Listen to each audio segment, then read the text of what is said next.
being recorded officially. So don't say anything fucking stupid. I don't think you know who you signed up for. That sir. was never part of the deal. Yeah.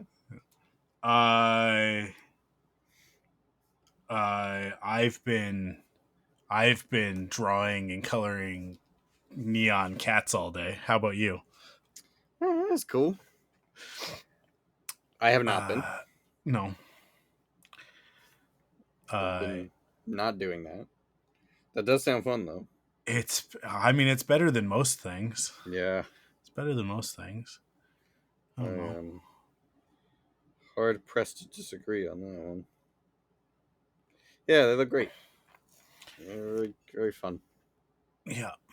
I'm quite happy. Quite happy with myself and with the work and how completely obnoxious it all looks. Yeah, it's looking really good. Just like I don't know why I'm just so obsessed right now with things that are like offensive but pleasing. Mm-hmm. You know, it's like, oh, those colors it's too much. This is too much. These things are clashing. Much. No, but they are, except that they're not. You know what I mean? Like, it's just I like playing in this space, and I think I'm very inspired by that Donkey Kong stuff, where they were just like, "What if we made this the most obnoxious color scheme ever?" Just neon. I was gonna say, like, I don't know what drugs you've ingested recently, but like your coloring game is just like it's fucking leveled up ridiculously. I just want things to be fun. I think that's what it is. I don't know. It's everything. I think everything is just so drab and so like just typical. That's like the best word that I can come up with for it, where it's like everything is just it's just safe, right? But then I think Dandadan and Donkey Kong are both in this zone of like, fuck it. Did you watch today's? I haven't watched the new episode yet, but I just rearranged the shelf behind me and put all my Dandadan up on the top shelf and all the manga, and the covers to the manga are like, they have nothing to do with what's inside. Absolutely nothing. It's like, it's the characters, right? But they're in like weird like Japanese streetwear outfits and stuff, and it's all like neon pink and green and blue and purple, and it's just it's like the opening to season 1, right? Where it's just like, how much can we not care about anything other than making this look cool, right? Like, and I think that I spent so long working in corporate brand shit that is just like sans serif geometric font, you know, like pleasing color space. Oh, you know, thing like, that literally every single fucking thing ever has used. Yeah. Complementary colors, right? Like no, hey, don't use two opposing colors. You can't use green and purple at the same time. Not allowed. You're not allowed. Not allowed. They has to be like, the colors need to be next to each other on the color wheel. It's all got to be like just so boringly comfortable, right? And so I don't know. I think just like, because like the Thunderquack redesign, I think falls into this as well, to where I was like, we are so like, it's just we've been rocking the same thing for so long, so it was like, it's time for a change, right? Because that's all like 2018. Okay. I think is when I did that redesign. Did you just redesign everything with that like synthwave feel for what was it, the 10th anniversary or whatever it was. Yeah, but that wasn't like a redesign That's though. just like That a little was just campaign kind of thing. yeah, that was just Okay. like I just did like the chrome effect on the existing Yeah. logos and stuff, right?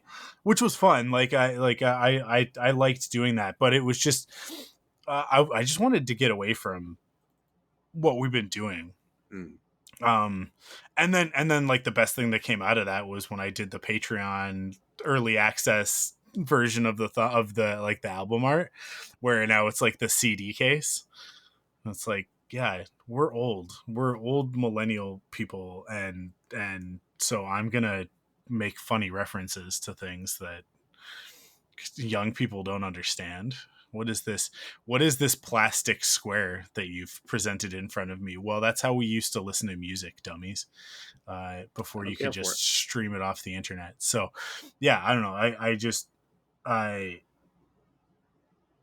I'm just really enjoying not having to follow too many rules, Mm. like just being able to be like, but what if this guy was all of the colors at the same time? Uh yeah, and it's just like it started with that screw drawing, and then because this is all for the little like Mm. the little like side book that's for the that was like the Patreon incentive, or not Patreon, backer kit incentive, and then it's just going from there. So I'm just like, Wythe just like he wrote in six other chub cats, because that's what Scrooth is. He's a chub cat. So he wrote in six other chub cats. So all I have is a name and a description for each of them, and then it was just like, okay, I'm just gonna like, they're just drawing prompts, right? So it was just Mm. like, cool, I'm just gonna draw these guys. The the thing that's so obnoxious about it is that it's like Wythe and I have such an attachment to this character now, to Scrooth. A detachment? I thought you No, would be. attachment, Oh, opposite, I thought you said a opposite. detachment. I'm like, No, such well, an really? attachment. Yeah, such an attachment to this character, and I think, because we've been living with him for a year, have this like familiarity where we're like, yeah, Scrooth, and then other people are like, what are you talking about? And so I've created all of these other characters inside this world, like his owner, Frange Hambone, and the other pet that he has, Grody the pork dog, which I also sent you the images of. Mm. And it's like, I expect there to be fans, but nobody knows what any of this is, because it's literally just a joke between me and one other person. Mm. And so it's like, how do I bridge that gap? Right? How do I without there actually having been a cartoon show? But I think I might recruit my friend Tyler, who did a thing on TikTok a few years ago where he just started making TikToks about a cartoon that never existed, called Ships of the Northern Fleet. And now there's like a fandom for Ships of the Northern Fleet, and like a wiki for a thing that never existed. That's really funny. I'm like, can we do the same thing here? Can we like Mandela affect this into being a thing? Cause yeah, cause I don't know. I think that these guys are they're too adorable and awesome to just leave inside this book that we're doing. I don't know. I don't know. I'm gonna have to figure something out. Don't let Because them die. yeah, because it's the best. But the funny thing with that is that like the second that I make it a thing, like a bigger thing that needs more work to it, I'm gonna be like, I don't want to do this anymore. I want to do something different. There's no dinosaurs in this. I no. Well, the thing about Scrooth's world is that it's literally, it doesn't make any sense. Oh, here's a teaser. This is all gonna go. Here's what I'm gonna do. I'm gonna put this out as an extended version of Force Perspectives just on Patreon, and everybody's gonna hear it, and then we're gonna go into the actual Force Perspectives episode. But I Oh yeah, we're not talking yeah, about this that. isn't off the record. This is the episode. Yeah, um, I we have a character in this book, that is, I originally wrote in, that it was, Van Helsing, like, Abraham Van Helsing, right, from Dracula, because I thought that was funny, of like that their neighbor is a literary character, and then Van Helsing is just the first character that popped in my head. So I was that's the scenario, is that like, oh, their neighbor Van Helsing is he's grumpy, he's like that, keep that dang chub cat out of my yard, sort of thing, right? And then it's just funny that it's like it's world renowned vampire hunter Abraham Van Helsing, as opposed to being a character that we made up. Um, but then Wythe was like, we have too many dudes. Like, there's just too many dudes. So let's just make this a female Van Helsing. And so I think the name is like Abraham or something like that. Like, it's been still fleeted. It's been turned into like a space name, sort of thing. So it's like Abra apostrophe Am Van Helsing, which I'm then like, oh, like you would nickname that person Abby, and they're not no longer a vampire hunter, but like a snake man hunter now. But it's like, oh, we backwards walked into Buffy the Vampire Slayer without intending to. Like, that wasn't the plan. That nobody ever said it out loud. But like, when I went to draw the character, I was like, oh, this character is Buffy. This character is Buffy. So when you see the drawing of that character, you'll be like, yep, that character is Buffy. Yeah, it just, I don't know. It's the best. It's the best not having to uh, worry about, because mostly I draw fan art, right? So it's like, oh, is this character recognizable? Like, what Yeah. are the details? Let me get a bunch of photo reference so that I can make sure that Oh, you're these, preaching, man. yeah, like these, I have to draw on model like most of the yeah, time. if these panel lines aren't in the right place, somebody's gonna roast me, and instead of liking my art, they're gonna tell me that's not how many segments there are to the arm on a clone trooper, and it's like To but be fair, what, that would be me. I would be yeah, the yeah, one yeah. to reach out to you. No, listen, me too. Like that's the thing, is that the reason why I'm so nitpicky about it is because also I care, right? Like, nothing drives me nuts. I shouldn't say that, actually. Nothing used to drive me nuts more than, like, we talked about Super Star Wars on the last episode of Force Perspectives, right? The cover for Super Empire Strikes Back, it's Luke in the X-Wing outfit, right? But he's holding his Return of the Jedi lightsaber, but it's a blue blade. And Hmm. it's like, and then in the video game, he's never in his Bespin fatigues. He's in his X-Wing outfit in almost all of the game, right? And I it used to really bug me, but now I actually kind of revel in that stuff. Like, when things are not accurate, when somebody like messes something up like that, I actually look at it and go like, good, yeah, yeah, don't worry too much about it. I And then sometimes I'll do it on purpose, and people will be like, that's not right, and I'm like, I'm aware, it was a choice. I did it specifically to annoy people, like I used to be, because I just used to care way too much about that stuff, like just way too much, or to be like, well, that's wrong, and it's like, and then people would like roll their eyes at you, right? And at a certain point, I was like, maybe they're right. Maybe I shouldn't care so much about these specific things. Maybe that's not the most important. The box art is not the most important thing about Super Star Wars Empire Strikes Back. Yeah. And so, like, I think in bucking my own tendency to stress about that stuff, I have like overcompensated, and now I actually love it. I love it when there's like a weird inconsistency in something, or like, or, like we talked about a little while ago with the Sonic like off model or like like knockoff Sonic, and then you said I think you were the one, right? You sent me the it's like a backpack or whatever, and it's got Yeah, like the Sonic all bootleg. Yeah, that's like my miscolored, and it says favorite Sonic Obama ever. Yeah, on it. Yeah, and it's like that's actually awesome. That's actually cooler than Sonic the Hedgehog for some reason. To me, like that, it's like I don't know. I don't know. I think it's just like the over this, corporatization of everything is just like this it's also like yeah, reminds me to tell you this story that I've been forgetting to tell you, but like the story has also been evolving over time, so I'm kind of glad that there's like a few things to tell you. So you had sent over the chili dog Sonic keychain with that color scheme that yeah, like yeah, is obviously what you're talking about. yeah. Tina loves it and stole it from me.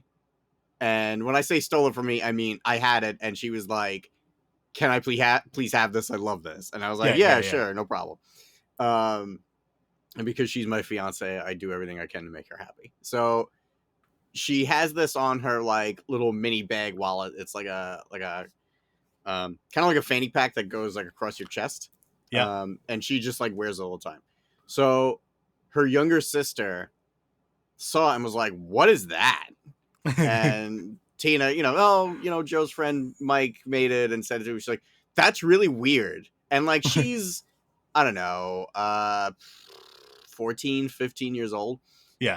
Um, and fast forward, and I just thought that was funny. Fast forward a week, and she's like, "Where did Joe get that from?" And Tina was like, "Oh, his friend sent it." She's like, "Oh, okay." Fast forward another week. "Can I have that?" Tina's like, "No." She's like, "You could buy your own if you want to buy one. Um, we'll talk to Joe and figure out how to get it." Okay. A week later, how do I buy it? So I think you're gonna have a sale. Although who knows if you're gonna be able to send it, because I hear you guys are now boycotting mail to us. Yeah, I don't With good yeah. reason.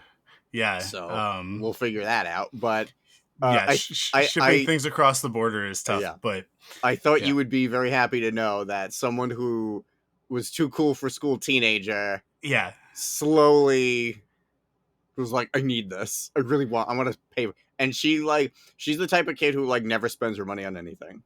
Yeah. So the fact that she I wanted to buy this should make you feel very good and very happy. what's So all the URL? I think it's arcwolf right, well, dot I'm not going to bother ordering it until I square. know it's going to be able to ship here. But No, it's what's the man? If I go to archangelwolf.com, I think it's got a link to the store.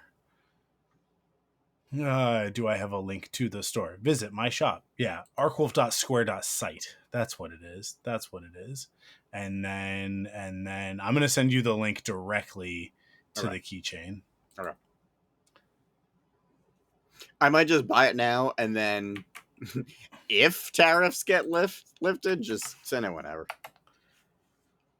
Well, I mean, I don't know. I'll just send it to you. They won't know that it's a business piece of mail. It's a Right, but keychain. today or What? yesterday, I saw in the news that a lot of you guys aren't sending mail to us anymore, Really? Okay.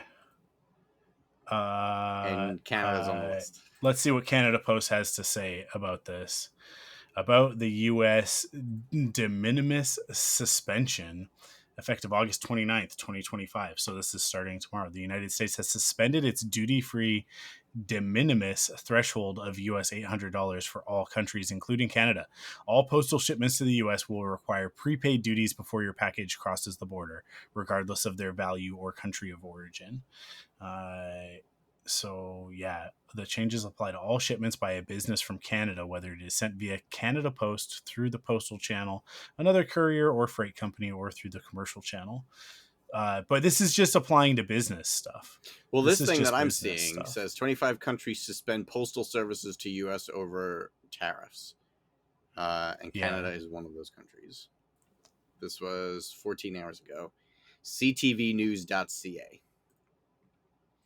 Interesting. Well, I mean, Canada Post is like it.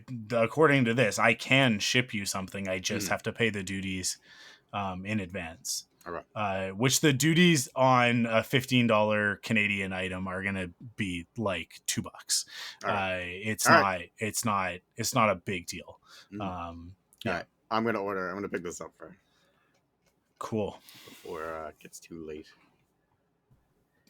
Yeah. I He love is the I love best. things. I love the way things are going right now. It's Yeah, the best. just Only good the state news. of economics and the globe in general. Mm. Listen, I every morning we wake up with the possibility that he has kicked the bucket in spectacular fashion. So yeah, like it's gonna, yeah, this is the problem, is that it's gonna happen and they're not gonna tell us right away. I was saying this to Crystal the other day. It's gonna be at least 48 hours before we know. But but it's imminent. It's gonna happen I anytime now. I'm gonna interrupt you Yeah. and uh I'm just gonna bring the conversation back to this keychain, which everyone should Okay. buy. And the problem is though, the photo is hot garbage. Yeah. It looks And so good in person, but this is a terrible photo. I What know is going on with this? it's because I don't pay for the because so I have this all set up because I use Square as my merchant Okay, I see. tool at shows, but Okay, it compresses the crap out of the pictures that I upload. okay, I see. So like they're just, yeah, like I spent time taking nice pictures, and like they're like I don't know, like 4K or whatever, or like the lossless format or whatever with my phone, right? So like they're super high def and they look very nice on my phone. But then as soon as I upload them, they generally tend to Mm. look like crap. So I mean, I don't know. It's not all of them, I don't think. I think some of them actually look okay, but uh now I've closed that tab. Open it back up. I Yeah, I don't know. I don't know. So yeah, some of the images look fine, right? Like all of the illustrations that I've posted all look fine. The power of the force charms look okay. Yeah, they looked good. They're like at There was least another high one enough that looked resolution. a little fuzzy though. Yeah, the reboot ones also look like Yes, garbage. yes, that's what I it don't was. know. I don't know what happened with those ones. Do these other ones look okay? No, see, like, and then the prints that I did that I uploaded not that long ago, they all look like crap too. I don't know what it is. I don't know why some of them have uploaded in like this really like compressed lossy format, and then other things, cuz some of these I did literally the same night. Mm. Like the link one I did the same night as the rest of these like postcards, and it looks fine. Yeah, and then a bunch of these just look like actual garbage. Um I don't know. I don't know what that's about. You know what? Some of them I might have like uploaded via the website, and some of them I might have done via the app, and that's probably the difference. Mm. Is that like the ones that I did via the app probably like got compressed or something? Mm. I just need to re-upload. It's like I do everything on my phone, and then I need to either I'll just like use my iPad or my phone to upload, and what I need to do is like download all that stuff into onto my computer and then do it from my computer. But anyways, it's not that big of a deal. I don't direct anybody to this website. Nobody goes here to buy anything. Like I never make any sales. Like I never have. like other than when I do my Inktober stuff. Like that's the only time that I ever have pointed people towards this shop. I other than that, I don't know. I only worry about selling stuff in person. Because there's Okay, the internet is a terrible place, and it trying to is. sell stuff is the worst, and it's just Well, like, you just made a sale, so okay, well, thanks. yeah, man. So thank her. uh She wanted it. yeah, I'm glad. I'm glad I'm glad that it has the desired effect, because that Sonic is meant to be What like, is that? is it's Why like is that? that's not What? Sonic. Why is he drawn wrong? And it's like, First time because she's like, why does he look so weird? yeah, It's like, oh well, it's yeah. a whole thing. It's a joke. Oh, okay. My favorite thing is when people go like, "Oh, is that supposed to be like movie Sonic?" And I go, I drew this. I drew this a full 2 years before movie Sonic was a thing. Mm, Before ugly movie Sonic. Like I drew this Sonic forever ago, and I was just like, I just want to draw a different Sonic.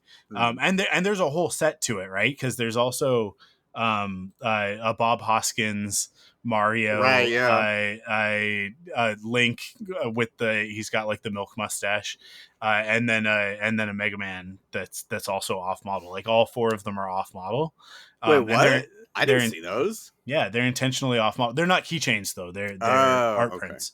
Yeah. Okay. I How do I go to view all items? There we I go. don't see And then if I go them. into I don't see prints, them in prints.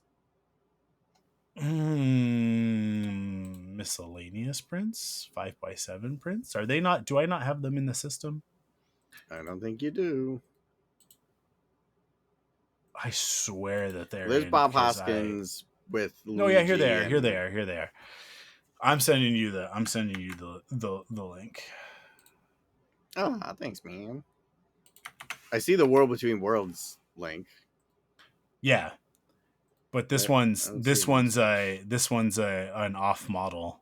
I mean, he's not that off model. He still looks like Link, but Ah, no, these are cool. yeah. Oh, I like these. These are all. I don't think I've seen these before. In fact, like I did Oh, those them. are awesome. These would have been in 20. Oh, I did the first ones in 2010. So I think these ones are 2018 is when I drew these. Mm. Yeah, those are cool. Yeah, and I should do another set, because these are, so the first art show that we did, 8 Bits of Destiny, the first one of those that we did, I did a set of 4 paintings, and it's these characters. Mm. And they are technically off model because they're like sort of in my style, but they're even more simplified than my style usually is. And so then I did these guys. That's why it's 8 Bits Redux, because it's the second version of me doing these 4 characters. I should do them again at some point soon. But yeah, we should record actual Force perspectives now. Do we have to? I mean, I think it's a pretty fun episode, so All right.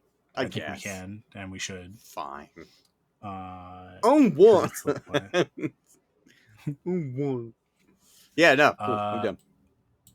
I'm awake this week, thanks to you. Nice. I wouldn't have been Good. if we recorded at our normal time, but you very graciously let me sleep in today. I mean, this is when we used to record. Yeah, we used to, and then every once in a while you would be tired at this time, right? Right. So normal human hours for me. Yeah. Right now my sleep is very, very off. Let me filter this to active, and then current tier. Yeah, there we go. $10 people. Okay, now I'm ready. I am ready. I have been made ready. I have made myself ready. The list hasn't changed. The list never changes. Cool. Okay.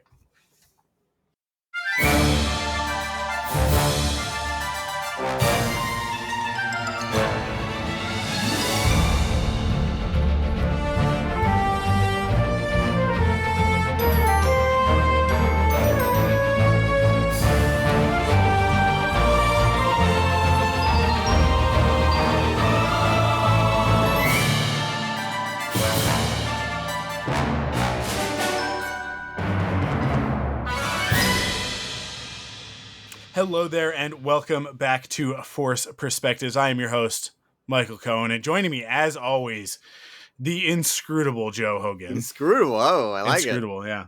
SAT word. Yeah. Is the SAT a thing anymore?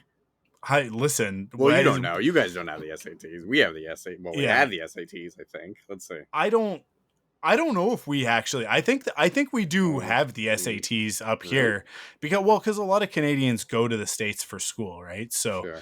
um, I Maybe but not so much these days. not so much these days because you'll just get arrested for it. You're like, I want to go to school, and they're like, that's against the law, and then they'll arrest you. Oh, okay. I Yes, the SATs are still a thing and have recently transitioned to a new digital format in March of 2024. Although many colleges remain test optional or test blind. that's I mean, Okay. yeah, good. I don't care because I went to I don't film either. school. Yeah, do you know what test score you needed to get into film school? None. No, a credit score. They needed to check your credit score. Do you have enough money to pay us Yeah. for school? And that is all we care about. Do you have a down payment? It's like buying a car. Yeah, film school. It's a scam. I just go make a movie. You can learn everything you need to know on the internet. I mean that's just generally all everything, but well, I don't know. Lots of people actually need structure, I guess, or like some sort of a person to teach them. But I often forget that the average human does not have the ability to go, I wonder how to do that, and then spend 4 hours and learn everything there is to know about said thing, learn how to do it once poorly, do it a second time a little bit better, and then like do it the third time pretty well, and then not never do it again and forget everything about how you did that thing, so that the next time that you have to do it you have to go through the process all over again. Most people can't do that. But there's a specific branch of ADHD Yeah, that has that's this specific, all superpower. right. That sure was specific. Yeah. Yeah. But it's very relatable to like the percentage of those of us with ADHD that have Mm. this specific ability unlocked on the skill tree. Where it's like, yeah, let me hyper focus on that for a day. And now I'm pretty sure that I could just do it, and then you do it. I mean, obviously there are limitations to this. A backflip is a really good example. It doesn't matter how much I study how to do a backflip, I'll never be able to do one. But I certainly not now, not at 40, maybe when I was like 15. But I'm talking about like, it's like, oh, you need to like wire an electrical something or other, and it's like I have no idea how to do any of that, but I can figure it out.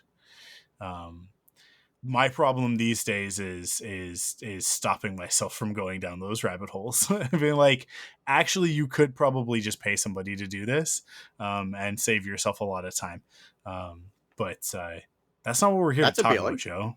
Listen, we're here to talk about Star Wars. I don't know why I brought that up. I'm sorry.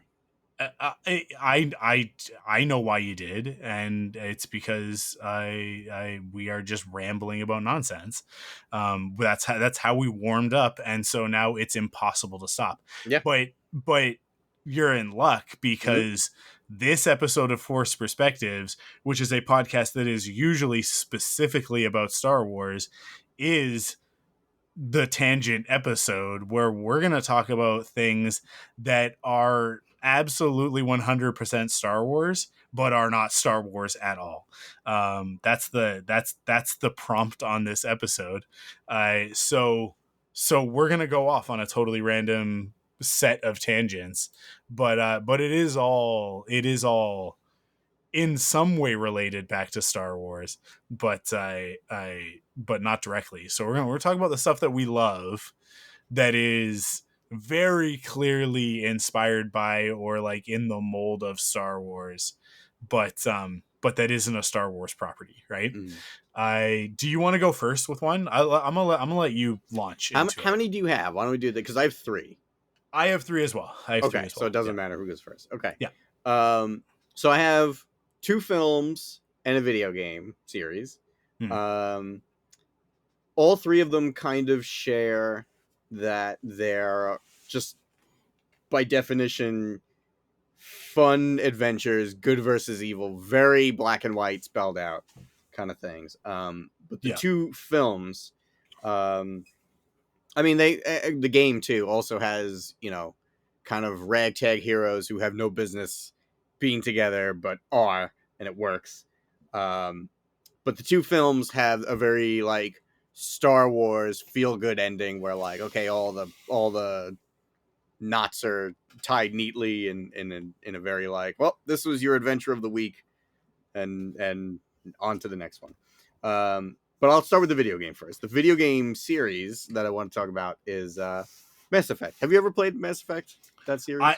I have, yeah. Okay, cool. I've played all of the Mass Effect games, although I didn't finish Andromeda, but I Yeah, played a me lot neither. of it. Yeah, Played a lot of it. um, great games, Yeah. and obviously, I mean, a lot of these things have like Mass Effect has a lot of different references. Like it's Blade Runner, it's Star Trek, but like the Yeah. Star Wars stuff that's there is like undeniable. And I think a big part of that comes from the fact that it was developed by BioWare, Hmm. who already did Knights of the Old Republic, which is a Star Wars RPG D&D campaign essentially.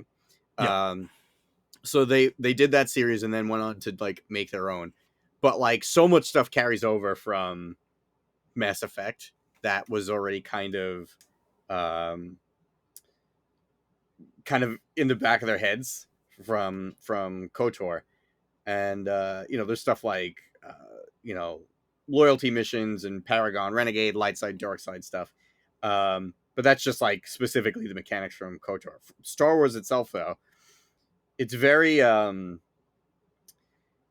what I like about it is that it kind of just drops into it the way A New Hope does, where it's very Hmm. like aliens are a thing. We're friends with all these different races of aliens. Space travel is like a totally normal thing. You can walk into any planet and see like a cantina type scene. As a matter of fact, there is a cantina scene where it's very like he doesn't like you, I don't like you either. Um, there's like literal direct quotes. I think Andromeda had one where it's like in the prison break, it was like, "We're all fine here now, thank you." Um, Escaping Hoth, there's like a direct reference. The first transports Yeah. were, Yeah. yeah, like stuff like that. Like there's a lot of literal callbacks to Star Wars, um, and not to mention the fact that it's just like, energy weapons and biotics in that game are literally force powers and lightsabers, right? Yeah. Like Yeah. it's so unapologetic about it. It's just like the imagery is very Star Wars. And I can't remember what the name of it was, but like the place where the council was is just like literally Coruscant. Um Yeah. like the main like core world alliance area. Um it was just very Coruscant. And just like the story, man. It's just very like call to action. The bad guys are going to kill everyone. We all got to band together and stop them and blow up their stuff. And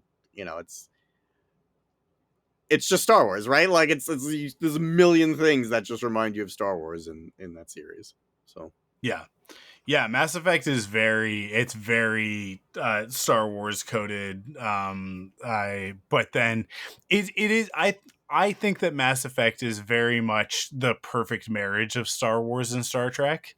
Like it has the boldly going exploring xenobiology. mhm, I moral implication stuff of Star Trek, but then mixed with the high adventure, fantastical good versus evil, mhm, um, you know, incredibly high stakes component of Star Wars. yeah, Um, and then within that, individual characters vary on their Star Trek or Star Warsiness, right? Like some characters are very Star Trek, they're very scientific, they're very rooted based in a reality, and then other ones it's like, oh, you are much more of like like an adventure character or mhm, magic, or it's like, and we're gonna call magic other things like biotics and whatever, but it's like, come on, yeah, it's like, let's be real about it. This, oh, you are telepathic, you have telekinesis, you and so much wisdom, oh man, this race has so much wisdom because they live for so long, and then they can also do all of these things, and it's like, come on, this is just Star Wars stuff. They're just Jedi. Um, Jetty. yeah, but at the same time, I think Mass Effect has a lot of its own identity, a lot of its own Yeah, for sure. personality as For well. sure. But it is, I mean, like so many things, it's a pastiche of a million other pieces of sci-fi and fantasy, all mixed together. But because BioWare was literally just going like, can we take this engine that we built and make our own thing? It obviously ends up borrowing from so much of that, like the Paragon Renegade thing just being light side, dark side, Mm. right? Like it's like the morality choices are so clear, and the inspiration for that is so clear. But nobody's complaining. Other than the fact that, you get to the third game and everybody gets mad because they're like, but none of my choices ended up mattering. It all comes to the same thing at the end of the day anyways. And it's like, yeah, well, what did you think was going to happen? You really thought that there was going to be like 350 different endings to the game? No, like it was ultimately always going to pull back to this point in the story. But there are there's nuance, and there's, I wouldn't say subtleties, but there are like pieces of lore that, like, oh, if you made this decision in the first or second game, I it it would make the outcome of the third game easier or more difficult, right? Mm. Like, and certainly the speed with which you could get to the end game. If you made certain decisions, you'd have allies that would be like, yes, absolutely, whatever you say, Shepard. And if you made other decisions, they would be like, no, we're not helping you at all. I don't care if the entire galaxy is enslaved by robots or obliterated or whatever, right? Like, it doesn't matter. You made us mad, so I'm not going to do that. And then you're like, oh, cool. I guess that I didn't fill this meter, and now the bad guys are just going to beat us. I'm not going to get to make the third choice. I have to pick between red or blue, and I don't get to pick green. But I don't know. I like the end of Mass Effect 3. I like Mass Effect 3 in total, like Yeah, in totality. I like the So, ending, but like I don't like the fact that it felt like most of the choices throughout the games ended up ultimately not mattering. But as a yeah. story, the fact that all of the like everything converges still in a satisfying way. But I think the replayability of that trilogy, because you know it's going to end up this way no matter what, just kind of like drops a little bit because of it. Yeah. Yeah, to a certain degree. I mean, I think that there are, it's the way that I look at Mass Effect, and the way that the choices are reflected in the end game of Mass Effect 3 is like time travel stuff, right? Where it's like, there's the sort of analogy with time where it's like, okay, time is a river, right? And if you throw a pebble in the river, it's gonna affect that segment, right? Like it affects that part of the river, and it's like the water has to go around it.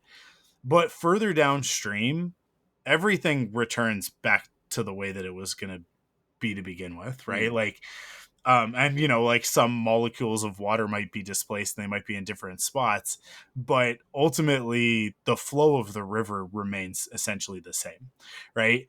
So, like, yes, Shepard has the ability to pretty massively affect the wider galaxy, pun intended.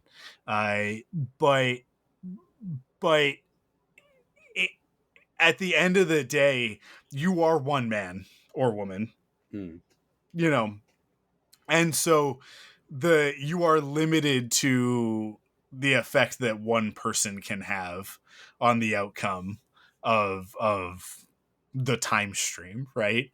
I barring, having something like infinity stones to really mess with things, I don't actually think it's, because we really like the sci-fi concept of like, oh, if you go back in time, you bend one blade of grass, everything is different, right? Slugs evolved to be the dominant species on Earth or something. It's like, most of the things that we would do probably really wouldn't affect the outcome of things that much. Like, things are generally going to progress the way that they were going to progress, because like what happens on one side of the planet really doesn't affect the other. And then you put that on a galactic scale, right? Like, come on, like it's not that big of a deal. So to me, like, I look at it and I go like, yeah, these are narrative story based games, and at the end of the day they're going to have to drive towards a conclusion, and for that conclusion to be satisfying, it kind of has to narratively come back to itself. Um, and to me, it's the ultimate example of like, it's the journey, not the destination. Because my experience of Mass Effect is actually probably different from your experience of Mass Effect, right? Like, the way that we play video games is so different, and what we may have decided to do with our versions of Shepard. Like, for example, I say like one man can only affect the outcome of things so much, because I play as literally like stock standard on the box Shepard, Mm-hmm. right? So like dude Shep, shaved head, looks like Matthew Fox from Lost. And the way that I play the character is what I believe is the intention of the character, which is you play him as a paragon. But what I do is I allow myself in every game, in every one of the 3 games, one full on renegade decision. So in Mass Effect, it's either 2 or 3. I don't remember. I think it actually might be in. I think it's in 2. It's in 2. I think it's in the Garrus story. You get to a point where it's like you find out that, because Garrus is a cop, and so you find out that, like, if I'm remembering this right, it's been like over a decade. So I don't know. I might be misremembering things, but let's just say, for the example, this is how I remember it, is that he's basically like Garrus is like, oh, there's like corruption going on. There's like bad stuff going on at the heart of it's the Citadel, right? And like he's been like fighting against this corruption and trying to uncover this. And you basically find out that this person that you've trusted from the first game all the way through the second is actually like a person that you never should have trusted to begin with. And they're like basically threatening you and Garrus of like if you say anything to anybody, I'll bury you, and like blah blah blah, whatever. This is how I remember it. And you have the choice in that moment of like, you can just shoot this dude in the head. Just shoot him in the head, right? And I play Paragon, so all of my choices are the like, oh, let's have like, this is like a measured, like let's let diplomacy be the thing, and like if we can avoid conflict, that's what we should do. All life is precious, blah blah blah. But I do like, first off, Garrus is my ride or die. Yeah, So me too. you don't just don't like, don't even start. And like, who do you think you're talking to? Like, this is Shepard. Like, dude died and came back in order to save the galaxy. Like, your petty little nonsense is of no consequence. So I just shoot the guy in the head. And it's that's it. I feel like um that's like Shepard as intended, right? Yeah. It's kind of like he's kind of Han Solo-esque in that way of like he is a good person, and he's ruled by a sense of morality, and he's military, so like he tends to, this is my vision of Shepard, right? He tends to go along with orders unless you push him too far, or unless those orders are against his morality, at which point he'll be like, nah, no, I'm gonna do the right thing. And that's one of those instances where I'm like, this guy is a problem. Like, this guy is this bad guy is a bad guy, and there's no redemption for them. There's no, if I leave this loose end, other people are going to suffer, and so you just pull the trigger, right? um And yeah, so like that's how I played the game. And then I've talked to other people who are like, first of all, femshep because Jennifer Hale, and I'm like, yeah, like I get it.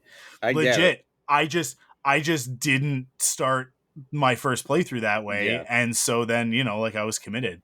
But yeah, agreed. That is actually the better choice. Not that like Broshep is fine. I think that the voice actor does a good job, but yeah, but Jennifer Hale is one of the best. So it's like, yeah, no, you made the right call if you play femshep. And then I have a lot of friends who are like way more like, oh yeah, no, I mostly do renegade stuff.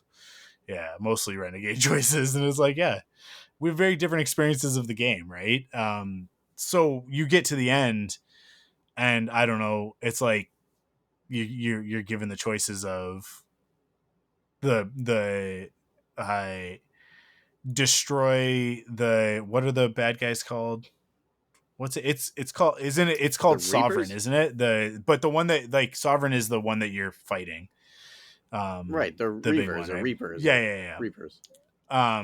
So it's like Reavers or destroy. Firefly. Reapers are Yeah, yeah. I destroy them, join with them, or the green choice, which is synthesis, which is like the Reavers don't exist anymore, but everybody is both synthetic and organic, and Mm. so the cycle ends, right? That breaks the cycle. And like, to me, like that was my personal choice, was like, oh, this is what makes the most sense. But it's because like I got super invested in the Geth storyline, right? Because you get your one Geth dude. Mm. Is that guy named Sovereign? Maybe that character's name is Sovereign. I don't remember. It's No, been so long. Legion, right? Isn't he Legion? Legion, thank you. It's Legion. Yeah. Um yeah, like I got super invested in that storyline and that character. So I was like, well, if I am looking at it from the organic perspective, right? You're going like, well, organics should be saved. But if you look at it from Legion's perspective, it's like at the cost of all synthetics. Like that doesn't seem right. And Legion is like, I wish to be more like you guys. And you're like, well, with this choice, that's what happens, right? Is that like Legion gets to be, self-determining, and this is what I mean. This is because I'm a Star Trek fan, so I'm like, well, Legion is Data, right? So and Data wants to be a real boy, and it's like, well, Data, you're the most human of us all, but also, like, Data wants to have real emotions and be able to feel things. And yeah, I don't know, I always love that character, that archetype, right, of the, like, the sort of like, I I the other that wants to be more like everybody else. I wonder why that's relatable to me. I don't know. I but I because I'm like invested in that character. Um, I'm like, that's the choice that I end up making, but people will debate with you and they'll go like, no, but the right choice is to destroy the Reavers, right? Like that's because that's the true ending, right? That's the one where, like, where at the very end, if you did everything right, then you get the moment of like Shepard isn't dead, right? Well, these are all huge spoilers for Mass Effect, by the way, but you had your chance. But yeah, so I don't know, like I like how it all ends. I like how it comes together, and I really don't see a reality in which there was another way to do it satisfactorily. But I guess that even that's not satisfactory to a lot of people. So maybe there's just no way to accomplish the thing that they want to accomplish in that, except to, like, just use AI to write the story. You guys just have AI write 300 endings, and then you can do all of these different things and have your different endings, and that's fine. But no, there's no I yeah I don't think there's any realistic way for it not to all sort of like visually I look at it that like everybody has the same start point and the same end point, Mm. and then there's all of the like strands that sort of like spread out, and so it's like thick in the middle in Mass Effect 2, where it's like, oh, there's all this crazy stuff, but then like on either end of the So spectrum. many people can die in that game, though. Yeah, Like, yeah, yeah. But that's the thing, right? Is like, yeah, Mass Effect 2 is the one with I think the most choice and the most yeah. repercussion. But ultimately, no matter what you do, you end up in the same place by the end of Mass Effect 3. Mm. So, and I think that there's also like a philosophical component to that of like the futility of it, which is that's part of the narrative, right? Um, is that is that like the Reavers are like, listen, you think you guys are the first time this has happened? This is like seventh cycle for us. Yeah. Like every time we do this, somebody shows up like you have right now and says, I'm not going to let you get away with this. And then we do it.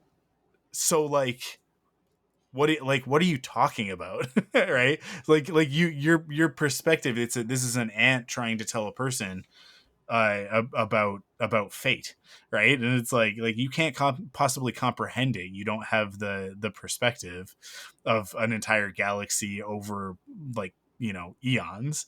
I so nice try, but we win. And but then you can win and whatever. Um, but like I like that aspect of it, that it's like that the game itself is like, you really thought you had choices this whole time? You're playing a video game. And life is kind of like that, where it's like, I don't know, the era that we're living in right now kind of feels that way, where it's like, oh, you thought you had choices? No, no, no. Nothing is in your power. One person can sit in a seat of power and go like, I'm going to ruin it for everybody. And there's not really anything that we can do about it. Right? Like, That's how it except, feels. right? That's how it's Like, feeling lately. and I think like that, like the looking at it like that and that perspective and that analogy is like, yeah, you're right. Like we have the ability to affect sort of like these individual relationships. So going back to Mass Effect 2, you can determine who is on your squad and who you have close ties to, and you can leave the racist guy behind, and you can choose to, be in love with Yvonne Strahovski or Uh, the blue tentacle every girl. every time. Yeah, every time, every Every time, every time, time, every Miranda. time, every time, Miranda. But I right, like you get to make those choices and Mm. affect those lives in those ways, but the larger story is always going to come back to Earth and this moment with this little hologram boy and a choice, Mm. right? Like because it's out of your power, it's out of your control. It, it's almost like it's saying like it's hubris to think that you were important enough that you could change this, that your choices mattered enough to change the direction of the video game. No, the video game was always going to be what the video game was going to be, and you were always going to be a person playing the video game. You want it to be different, you have to become a god in your own world. Sorry, that's the way it works. So yeah, I don't know. That's a lot about Mass Effect. That was. We um spent a long time on Mass yeah, Effect. So, but it's a so game that I have lots of opinions on. all right. So, what is your first one? Let's go. My first one is going to be Masters of the Universe, which is a movie from, I believe, 1988, Mm. starring Dolph Lundgren and Frank Langella. It is one of the first things to feature Courtney Cox, who everybody would know from Friends later on. But yeah, she's the female lead in that movie, and it involves He-Man and the Masters of the Universe, his little cohort, having to travel to Earth in order to stop Skeletor from from taking over Earth as well as Eternia.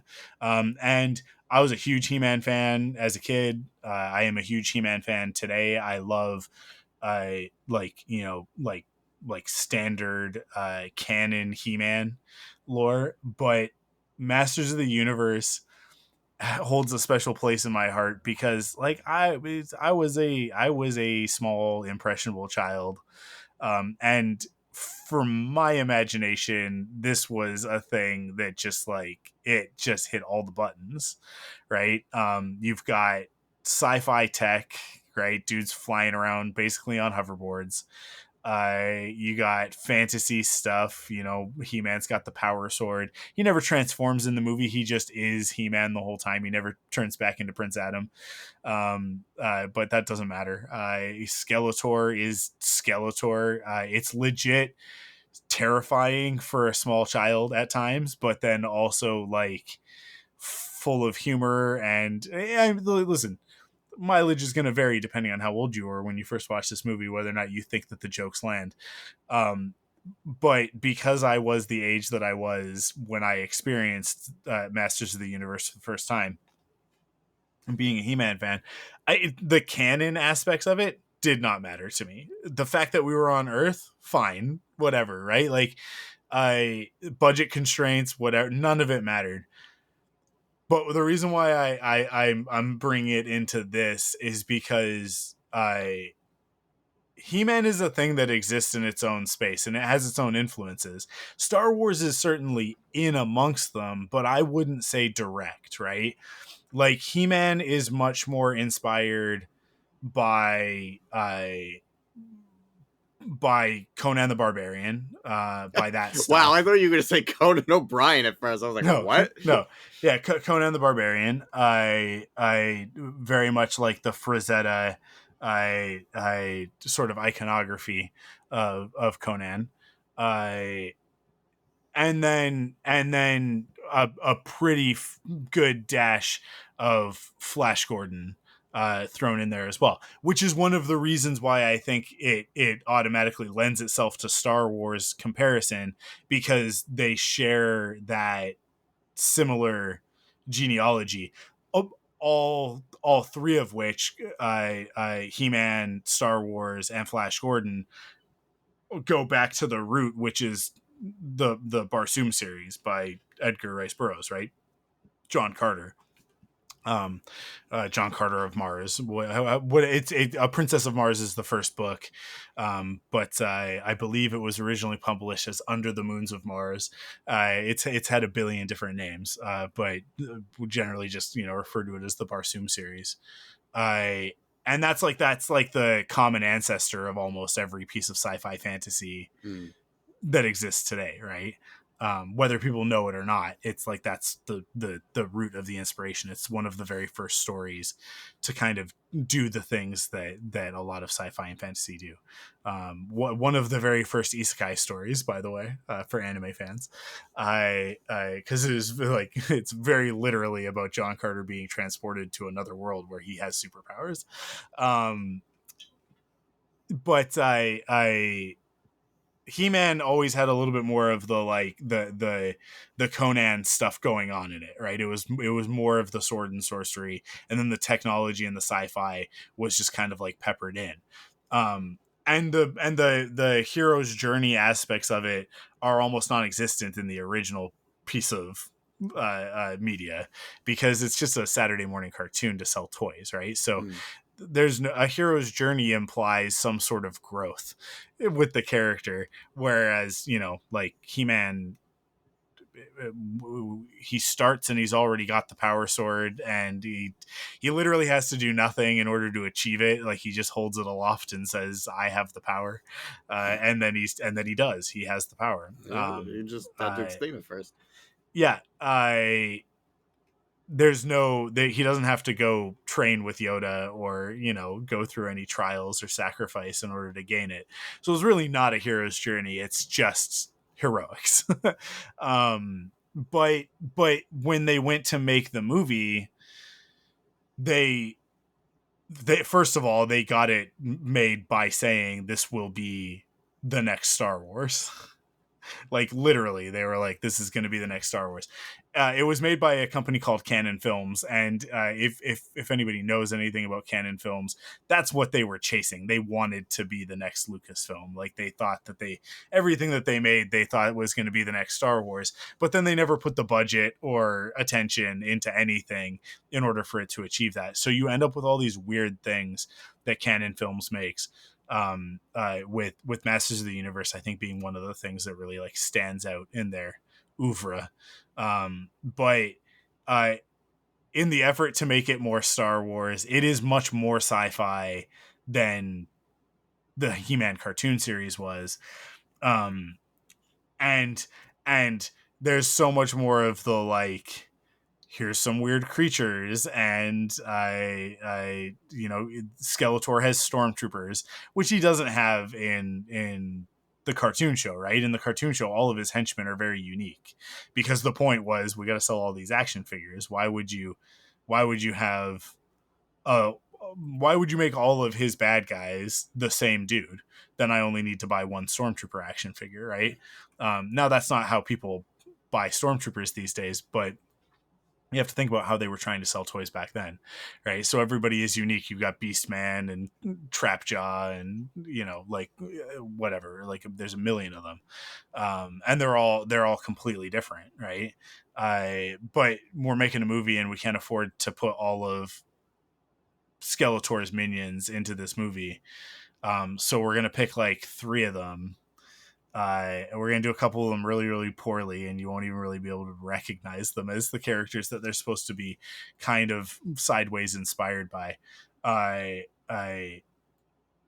But mostly it's going to be stormtroopers. It's going to be people in the same costume running around, and we're gonna make sure that our heroes are as Luke Skywalker, Han Solo, and Princess Leia as we can make them, while still being He-Man, Tila, and Man at Arms. But we're gonna try. We're gonna try real hard. And then Orko, who is a floating being with no face. He's just eyes inside of a big floppy hat, essentially, with pointy blue ears. Well, we can't afford to do that, so we're just going to transform him into kind of, if you mixed Willow and Yoda into one character, and we're going to call him Gwildor, which I think was just, they just picked up some Scrabble pieces and just went, just tossed it. Gwildor. Yeah, that's a name. But I like all you have to do is watch this movie to go like, yeah, they were really shooting for Star Wars, and they ended up somewhere in Battlestar Galactica territory. Original Battlestar Galactica, people, put your keyboards down, relax. I know that the new series, not new anymore, that's also ancient, but the original Battlestar Galactica is nothing to write home about. It's not that great. By the way, another thing that really, really, really wanted to be Star Wars but was not. But it's not on our list because original Battlestar Galactica kind of sucks, guys. Let's be real about it. That's why everybody was so surprised when they did the remake series, and it was like, whoa, this is really good. I don't like it, but I understand that it's good. It sits in the same territory as Andor for me, where I'm like, this is not what I want from my science fiction fantasy stuff. There's too much high stakes drama going on here for me.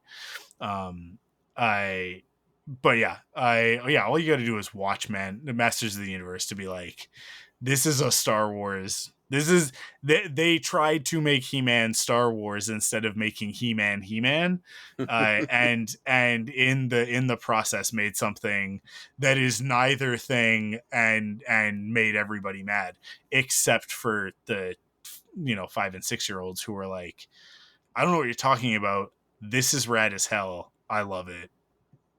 Shut up. That's a quote from me when I was 5 years old. I was Shut like, up. this is rad as hell. Sure, Shut Mom. up. Yeah, I was a foul-mouthed young child. Yeah, Masters of the Universe. Everybody will say that it's a bad movie. I don't think it's a bad movie at all. When you and I were discussing what we were going to talk about on this episode, and we started throwing things back at each other, it was like at the end of the conversation, I was like, yeah, this is going to be a good episode. Every single thing that we've named is an episode of Perfect 10, by the way. Like every single one of them is an episode of Perfect 10. But yeah, what's your next one? Did uh, you don't do you have any familiarity with Masters of the Universe? I'm no, assuming none. you've never watched it. None. I have not Yeah, seen the that's what I film. thought. I didn't That's what I care thought. about the cartoon as a kid, so I had no Yeah. interest in seeing the I movie.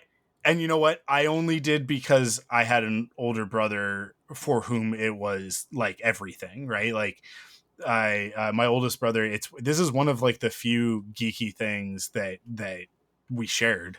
Cuz he was into He-Man before he was old enough to devote himself entirely to sports and become that type of a person. Mm. So like there was a little bit of time when I was very young where we were both like, yeah, He-Man's awesome. But it didn't last very long because then She-Ra came along and I was like, She-Ra's way better. And he was like, She-Ra is for girls. I don't understand why you like the one that's for girls more than the one that's for boys. And I think that's really at the root of why me and my brother don't get along. It's like All because of Shira. it really comes down to that because I'm like, because to this day, I'll be, if you ask me, it's like, what's cooler, He-Man or She-Ra? I'll be like, well, like, I get that on paper, He-Man is cooler because everybody thinks that the masculine thing is cooler, but She-Ra was a better written show and had way cooler stuff going on. And she had a rainbow Pegasus unicorn that she rode around on. I don't know. I just think it's better. I just liked it better. Kids are weird. Yeah, Girls like that. You're not allowed to like that. I just yeah, want to like what I think is cool. yeah. Yeah. I don't know. I mean, when you look at She-Ra, you look at that show, and it's like, no, it was definitely like, oh, well, what if we made She-Ra for girls? But for some reason, I was like, this resonates with me more. And now at 40, I'm like, well, I have a lot of reasons why I think that is that I could expound on. But this isn't an episode about my infatuation with She-Ra, Princess of Power. So we'll save it for a different Okay. podcast at some point. But yeah, I do think it might be at the root of the schism between me and my oldest brother. What's your next one? What's your next Star Wars that's not Star Wars? I'm gonna go Independence Day, man. I mean, in so many ways, I didn't even realize it until I sat down and started writing things down. Mm-hmm. First of all, ILM, right? Same Yeah. company. I believe if my history of ID4 is correct, it was the last big budget practical effects film, and I believe it was also the largest ever done of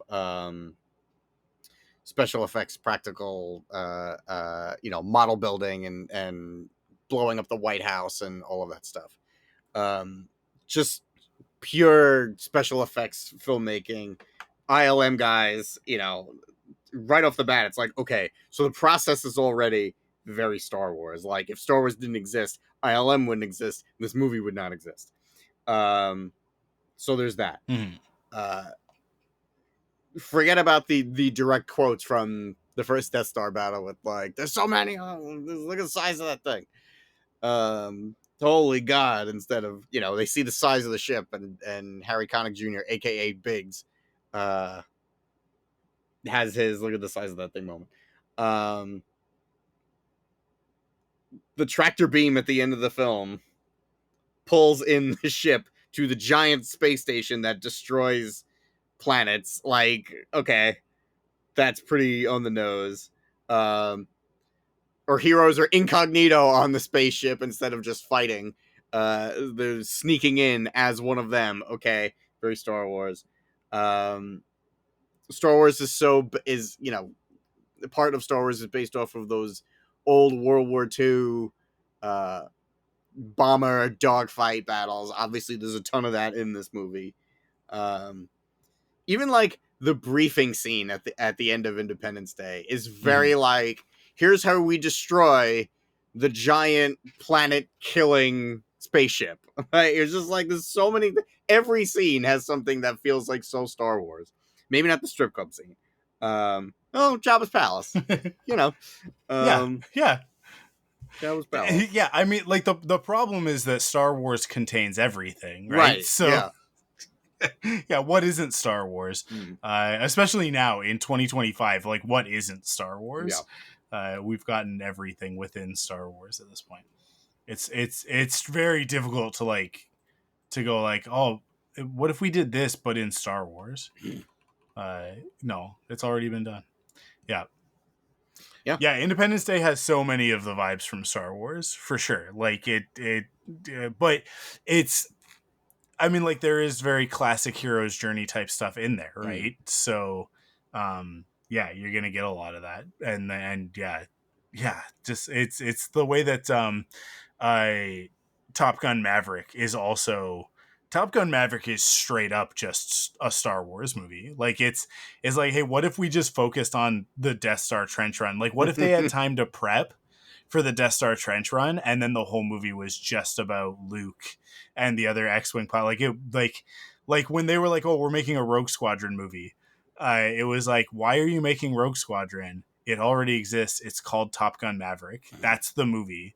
And like, you guys aren't gonna make a movie better than that. It's not gonna be better than Top Gun Maverick. So don't bother. Go make something I else. don't care about Top But Gun at all, and I yeah, really enjoyed that movie. I love Top Gun. Yeah, It's that was one of my really favorite solid. movies of all time. And so for me, Top Gun Maverick is like, oh my god, this is exquisite. Yeah, it's so good. But yeah, but like I just the fighter pilot stuff.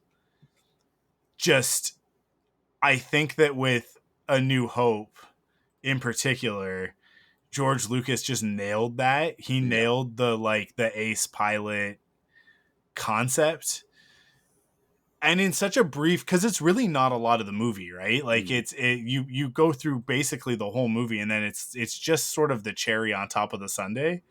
But it's like it's enough that I think entire careers in filmmaking have been built off of the attack on the first Death Star, right? And yeah, like I would say even like the first Top Gun is probably also very inspired by Star Wars in that way.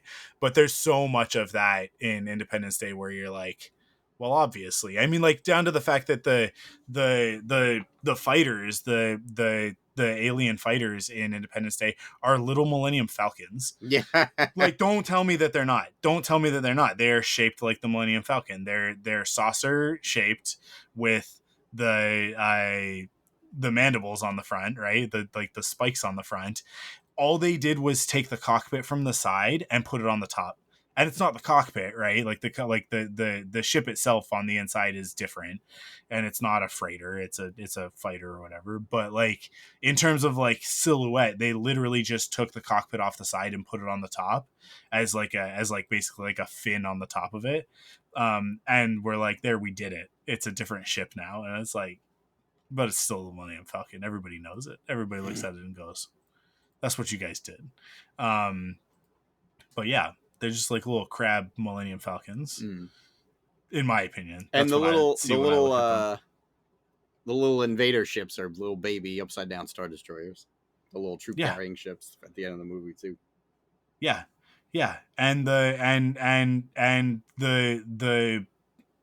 invasion ships, right? Like the not the mothership, because the mothership's the one The city in orbit, destroyers, but yeah. the city destroyers. Yeah, they're just the dish of the Death Star, right? Like that's like it's like literally Yeah, to the wow, point that yeah. like The when you see it lasers in the come together. movie, Yeah, wow. they detach from the mothership as if the dish from the Death Star could detach from the Death Star and then go and like hover over a city. It's literally the concept, right? Like I would be shocked if you were to talk to the production designers on that and be like, this was what you were doing, right? It's like yeah, like imagine if the Death Star could like land the dish on Earth and then blow up the White House with it. That's what we're gonna do, right? Like I'm sure that I don't know. Roland Emmerich is an egomaniac, so I'm sure that he was like, I have ripped off nothing. These are all original ideas, Yeah. and it's like, no, it's all. This is He's a little all kooky. He's a borrowed little from kooky, that Star guy. Wars. Yeah, yeah. He's an interesting fellow. Um, cool. Yeah, Independence Day is already an episode of Perfect 10. Yep. Go listen to it. Go listen to it. Joe, myself, Carl from Wampa's Lair. If you needed any more evidence that Independence Day is super Star Wars coded, the fact that 3 Star Wars podcasters were like, let's talk about Independence Yeah. Day for 2.5 hours. Yeah, that's all you need to know. That's really all we needed to say. We could have gotten through that segment so much faster. Cool. Well, you want me to give my next Yeah, one? please. This one is so easy. This is so obvious. This one is a Star Wars movie. They just weren't allowed to call it Star Wars. And so they had to set it on Earth, and then they built this whole thing about an arcade cabinet being this recruitment device.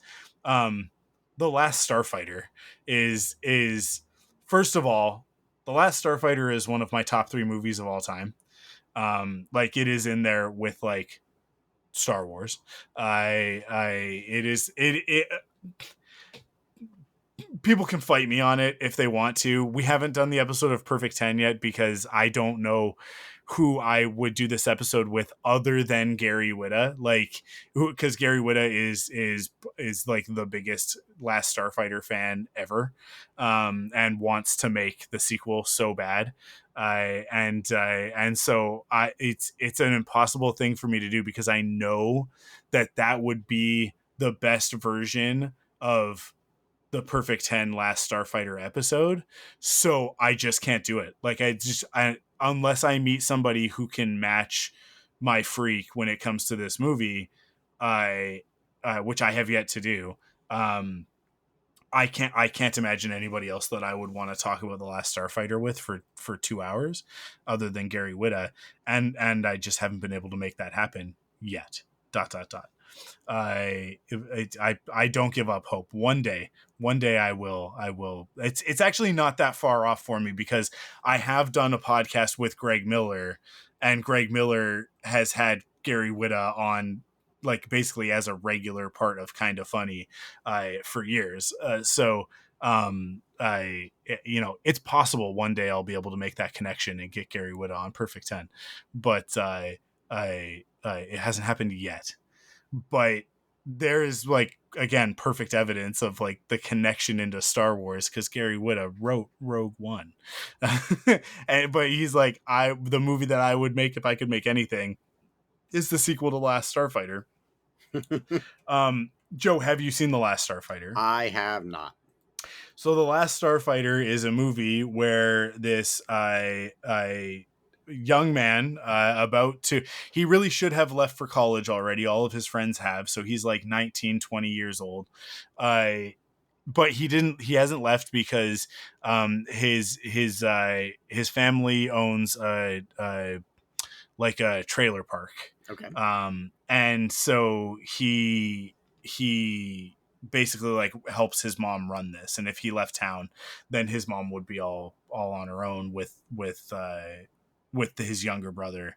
And so he can't do it. He can't leave. Right? He's stuck. He feels stuck, but bound by obligation, almost as if he really wanted to go to the academy, but was stuck just for one more season. One more season. Yeah. Okay. But there's this awesome arcade game in their trailer park called Starfighter, or is it Gunstar? Is it called Gunstar or is it called Starfighter? I can't remember. The ship is called a Gunstar, but it has like this whole speech at the beginning of the game of like, oh, you have to protect the frontier from Zur and the Kodan Armada, blah blah blah, whatever. And it's asteroids, right? Like it's an arcade game. It's in the era of like the first Atari Star Wars, the 3D one, right, where it's like all the lines. that is sort of like doing like the wireframes of all the ships and stuff. It's kind of like that. Um, and this kid, Alex, is an absolute ace at this game. Uh, and he gets the high score on it. And when he gets like the super duper high score, it basically like shoots a beam of light into the sky. And this guy ends up showing up. And he's like, "Oh, hey man, I want you to come with me. Get in my car." He gets he's reluctant at first because it's a hero's journey, so he has to refuse the call. But then he gets in the car and he crosses the threshold. When the car turns into a spaceship, flies into outer space, and then the dude that's driving the car that was previously just an old man pulls his face off and is in fact a Duros from Star Wars. But let's not dwell on the fact that he is just straight up a Duros. He's like, oh yeah, so that arcade game that you beat the high score on is actually it's actually a test that we put them all over the galaxy in order to recruit starfighter pilots to defend the frontier against these bad guys. Like it's so the spiel at the beginning of the video game is actually true, and Alex now has to go and pilot the last Gunstar because the bad guys have wiped out the rest of this defense force, um, and so now Alex is like the last hope, and he's got to team up with his turtle headed buddy, who's his co-pilot. Because it takes two people to pilot one of these things, and they gotta fly out into space and against impossible odds defeat the bad guys Mhm. in a spaceship in outer space. It is widely regarded as the first movie to properly use CG. Oh, And so really? all Okay. of the Starfighter stuff is CG. So it's like it's very rudimentary, it's very basic stuff, but at the same time, it looks fantastic Mhm. because they had to push it, right? So as much as it's like, oh yeah, this is very clearly like early days of CG, um, it's it's awesome to look at. It's really really cool to look at. And I've got the 4K Blu-ray, and because they just recently did a remaster on it, like last year, the year before, I can't remember.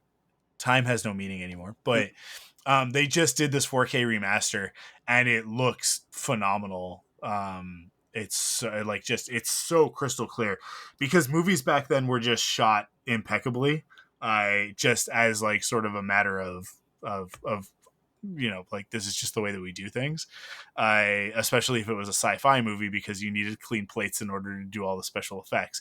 So this movie is shot in like the same color tone, the same style as Star Wars. Like it's very it's a very objective locked off camera, the same way that A New Hope is.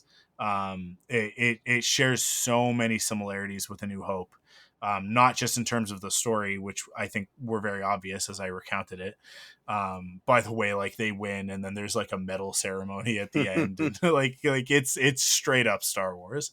Um, but yeah, like it just in terms of tone and the writing style, it's it is for all intents and purposes, as far as I'm concerned, a Star Wars movie that just isn't Star Wars. Like it is as close as you can get because it is from the 80s.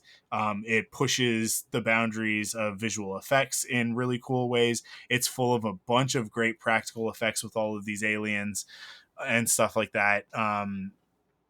And it is a very solid, very good hero's journey, because it's really at the heart of it. It's not about the spaceship or defending the galaxy against evil or any of that stuff as much as that's the plot. It's about Alex realizing that I everybody believes in him and wants him to go achieve great things so that he can eventually come back and return to the community with all of this knowledge and experience in order to make it better. And he's like it's his journey in discovering like, oh, if I leave, I'm not abandoning everybody.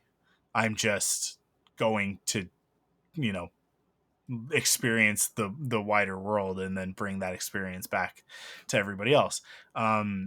Which is the hero's journey. That's what it is. Mm. So it is in the same way that A New Hope is just such a perfect example of the hero's journey without being a slave to it, because I think like in modern movies that learned the wrong lesson from Star Wars, that's what ends up happening, is that they go like, oh well, it's got to be the hero's journey, and so then they shoehorn things in rather than letting things happen organically, and understanding that Joseph Campbell was not writing a framework for you to make a movie or tell a story.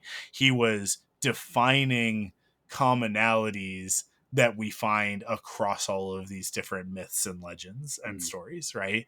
Like, what are the things that they all share? Let's put them into common terms so that we can explore them and understand why it is that we tell these types of stories. And Last Starfighter gets that. It understands that. And so it tells its story, which again is about Alex at the end of the day. And that ends up being a hero's journey by nature of it being a coming of age, right? So because that's what a hero's journey is. It's all an analogy for coming of age. So um yeah, it just really fits perfectly into the Star Wars mold, in that way that so many of the movies of the 80s do. But despite it never really sort of, hitting that blockbuster status, um it it does it better than I think any of the other things that I could draw as examples. I think the only other one that comes close is going to be my third thing, so I'll talk about that more when I get there. But yeah, that's my number two. What's your final one? I'm gonna go with The Fifth Element. One of my Mm, favorite movies of all time. yeah, There's a lot, man. First of all, the warships look like Star Destroyers. There's a literal space opera in this movie, like hmm, an opera song sung in space. yeah. It's By a so Twi'lek. on the by a blue Twi'lek Yeah, lady. Yeah, it is yeah, so yeah, on the yeah, nose. It's really funny. Um, Vito Cornelius is basically Obi-Wan Kenobi with anxiety. yeah, yeah. Because he's this little old man in a brown robe who uh, basically starts the call to action and is part of an ancient religion that he's like the last like guy in right now, and they just have to keep passing it down. Um, with the about the perfect being and the force stones and all that stuff. Yeah. Um, Joseph Campbell, Hero's Journey. I mean, Bruce Willis doesn't wants nothing to do with it until he catches wind that the pretty lady that he has a crush on is like, "Yeah, no, we're going to do this thing," and he's like, "Okay, let's go." Just like somebody else we know. Yeah. Uh, Zany sidekicks like Ruby Rod. I can't think of his name. Chris Tucker. Yeah.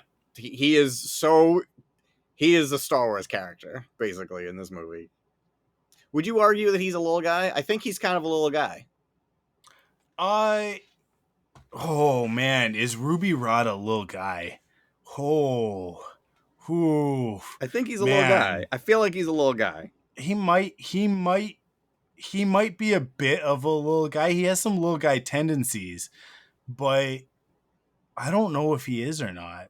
I mean, like, if we're looking at the Fifth Element, like Bruce Willis, Corbin Dallas is a little guy, right? And that, like, that's kind of like where we find him at the beginning of the movie, is him being like, I know that I am a badass. I know that I'm like intergalactic, you know, war hero dude. But I prefer the little guy life, and I would prefer it if everybody would let me live my little guy life with my Mm. cat and the phone calls from my mom and my uh, you know, hoverboat noodles. Like, just can I just please be a little guy and drive my taxi? But the galaxy is like, no, man, we need you to be a hero. so yeah, he fits that mold Mm. like really really well. I don't know if Ruby Rod, because Ruby Rod at his core, I don't think is actually like chill. I think Ruby Rod would like to be left alone, but yeah, I don't know. I don't know. I need, you know what? Like this is a thing where like I gotta really like sit with this one and think about it, because I think that Ruby Rod is like, if he is a little guy, he's like the exception that proves the rule in a way, Okay. if that makes sense. Or it's like, is this a little guy? I don't know. I got to think about this one. Okay. Ask me again sometime. Okay. That's a Star Wars quote. Well, it has little Uh, guys. I think it is full of little Cornelius guys. is a little guy too, in a lot of ways. Yeah, yeah, yeah. David's a little Well, guy. There's a few little guys. and the alien. Even Lilu is the little guy in a lot of Oh, ways, for I sure, think. for sure. I mean, like definitively a little guy, because that's sort of like the whole point, Mm. right? Is that like what is the perfect being? And it's going to be a big muscle man, Arnold Schwarzenegger, that's going to save the galaxy, right? No, no, no, no. It's a woman who, granted, can murder you with her pinky, but in truth just wants to experience life, Mm. right? Like that, because that's what that whole movie is about. Is like it's when we talk about little guy theory and we talk about some of the best examples, right? We go to characters like Goku and Superman, and what do I say about those characters? Lilu fits in this perfectly. Perfectly. The ability to cause incredible pain and destruction, right? Like built for murder, but driven by kindness. Mm.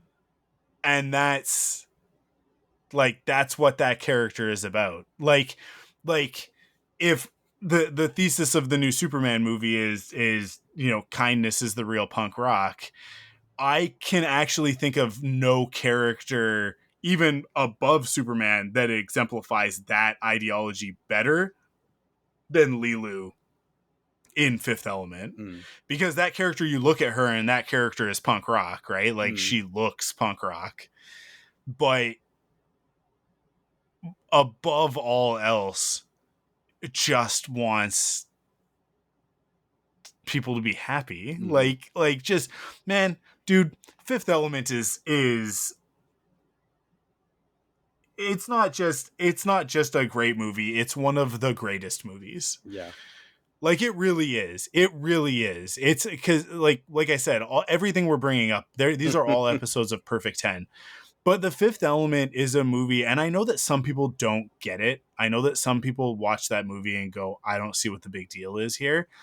It's unfortunate that that's reality, but the purpose of film is very much exemplified in that movie. It Mm. everything that I talk about when I talk about what George Lucas says about movies, which is like the whole point is that it's magic, that it's all pretend. It's we're projecting light through celluloid in order to trick our brains into believing that something is happening in front of us that's not happening, right? Like The Fifth Element does all of that so perfectly, and then on top of it is like emotional and moving. I If you don't cry watching that movie, then you like get a therapist. You've got something blocking you from feeling the full range of human emotion, because it is a gut-wrenching story, right? Like, yeah, there are so many moments in that movie that I can think of that I'm just like, this is why we do it. Like this is what all of these silly podcasts are about that I do, and this is why I watch movies and read comic books and play video games. Like it's so perfectly all of that stuff, in so many ways, just like Star Wars. So I fully support this. I mean, Fifth Element is very clearly influenced by Star Wars, Mm.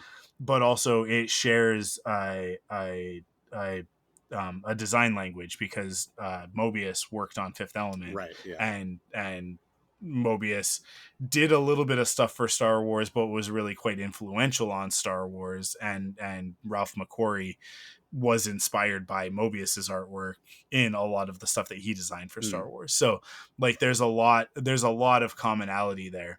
I so yeah, I did Mobius work directly on Fifth Element? I don't think so. I think Let's it look it was up. like Let's it see. it yeah, it might have Because he just been did inspired by his Valerian, and stuff. Valerian was like the direct. Yeah. Did Mobius? I think that it's like a one-to-one relationship, but Oh, um cool. Mobius also contributed storyboards and concept designs to several sci-fi, action, and fantasy films such as Alien, Tron, The Fifth Element, and The Abyss. Cool. I didn't know that. yeah. Yeah. Um yeah, and then I think like there's a lot of Star Wars stuff that is very like lifted from Mobius's sci-fi artwork, right? Like Mos Eisley is Ralph McQuarrie doing Mobius. Like that's what that is. So like yeah, there's a lot of commonality there. Um yeah. It's that like for people who don't know Mobius as an artist, I Mobius did a lot of like sci-fi stuff in Mm. like I want to say like the 60s and the 70s, and then obviously like into the 80s and 90s. But I really known for like sort of a grungy comic book, like that 70s grunge Yeah. comic book style, Yeah. but like hyper detailed, Yeah. like to the extent of like a Where's Waldo Yeah. sort of thing, where Yeah. you like look at it and you're like there's so many things in this image. I am overwhelmed in an awesome, spectacular fashion. And I think that that was really one of those key things that Ralph McQuarrie took from Mobius to put into Star Wars Mm. was like, how much detail can we layer onto this in order to make these things feel real, Mm. right? Because I think about a lot of sci-fi prior to that, when you think of Flash Gordon and Buck Rogers and that sort of stuff from that era, I even the really like high caliber sci-fi like 2001, it, very very flat, very simple, Mm. right? Planet of the Apes is a really good example of like super iconic, but very rudimentary, very like kind of just there. Star Trek is another really great example from the 60s of like great sci-fi design, but like not fully realized, not realistic, right? But Mobius had that thing where it was like push it, push it, push it, push it. Yeah. How many more Greeblies can we put on this? How many more blinking lights?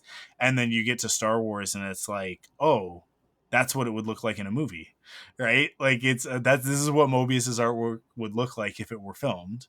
Um, so then that being, you know, not just an influence but a direct contribution in Fifth Element, it's Yeah. like, well, no wonder That's we're awesome. going to start to draw some of these correlations, right? His Yeah, it, like every time he does a perspective drawing, it's just like I'm not doing anything for the next 10 minutes now. yeah, I'm just gonna check yeah. out this perspective drawing. He is one of the artists where it's like you look at it and you go like, well, I'm never going to be that good. Right? And it's not like that's not a like self-flagellation or anything like that. Mhm. It's like I'm not being like oh man, I'll never be as good as Mobius. It's like it's just a fact.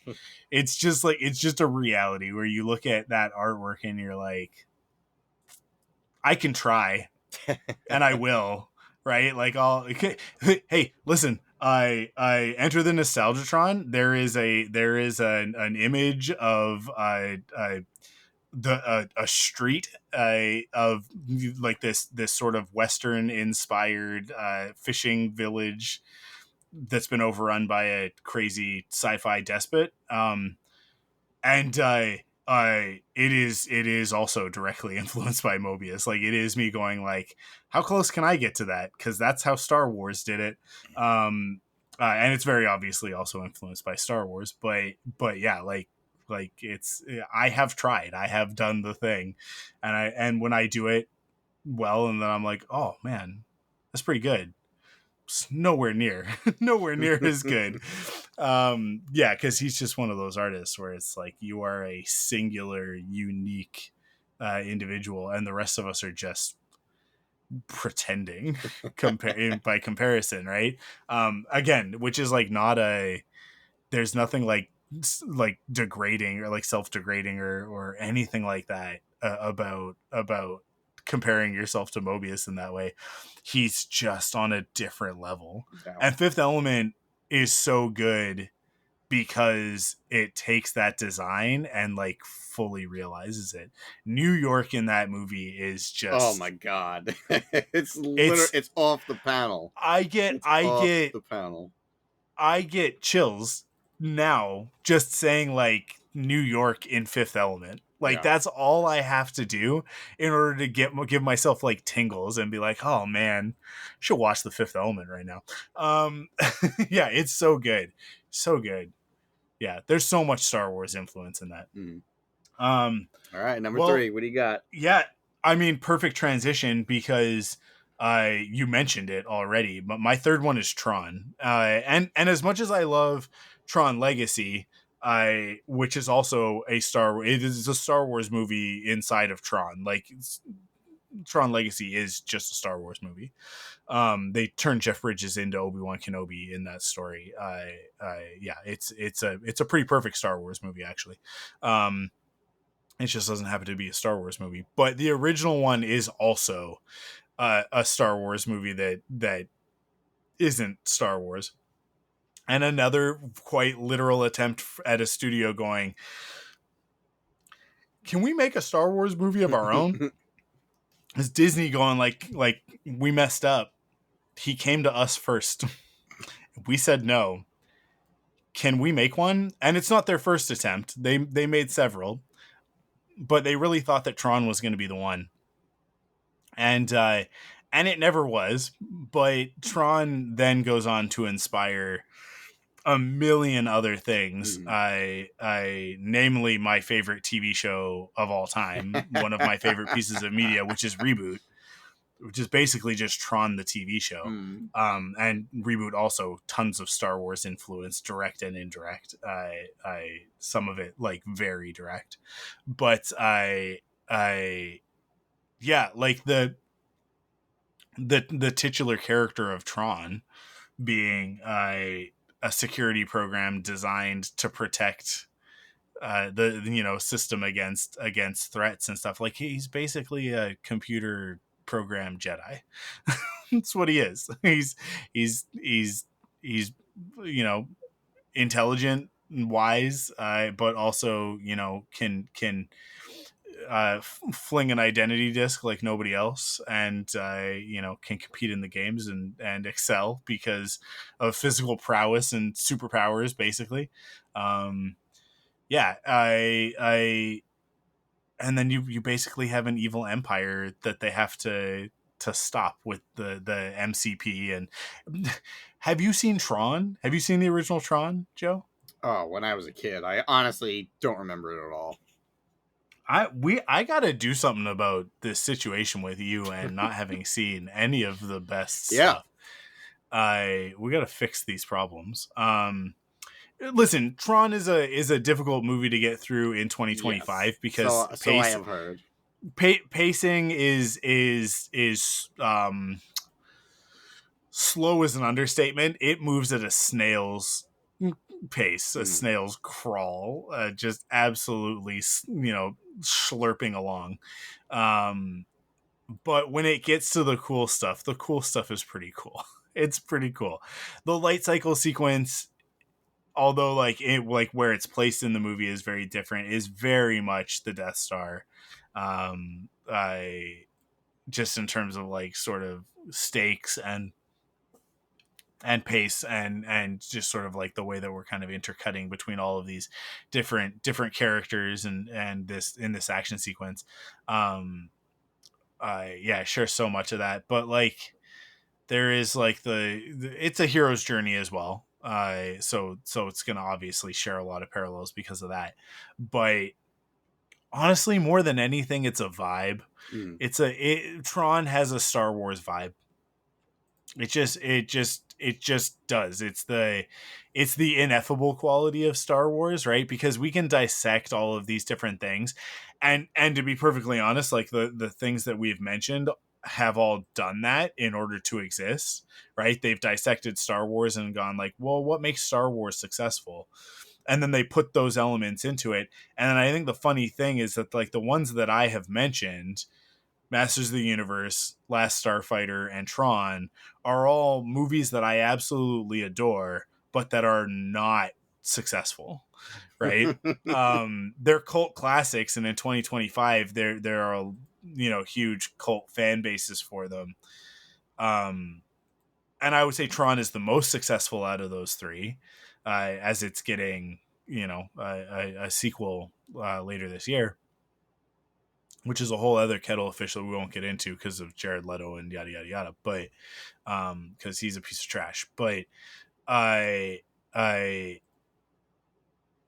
really like all three of these. They tried to be Star Wars, and that was kind of almost their biggest mistakes. Because I think it's the ones that don't try to be Star Wars, that end up actually having more success, but and end up being the new Star Wars. But yeah, I Tron manages to capture some of the magic, but unfortunately is a little bit too shaky in general. And there's an element there when you're putting that much money into the visual effects, you just kind of leave it all in instead of cutting that movie into what it should be. Mm.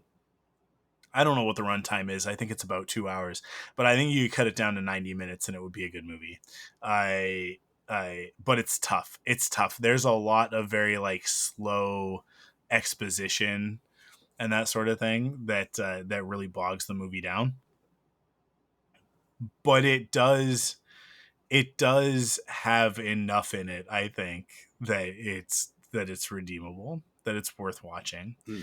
in 2025. But it is tough. It's a tough one. It's for sure. Of the three that I have mentioned, in fact, out of everything that we've talked about on this episode, it's going to be the hardest one to get through for sure. But I think it's worthwhile. I think it's worthwhile just because of like the pop culture footprint that it has. Because when it came out, nobody knew anything about computers, right? So it's one of the first things that does that thing of like just taking words from computer speak, right? Just terminology and just completely misusing it and bastardizing it, which Reboot was also very good at, but Reboot did it in a very like tongue in cheek way.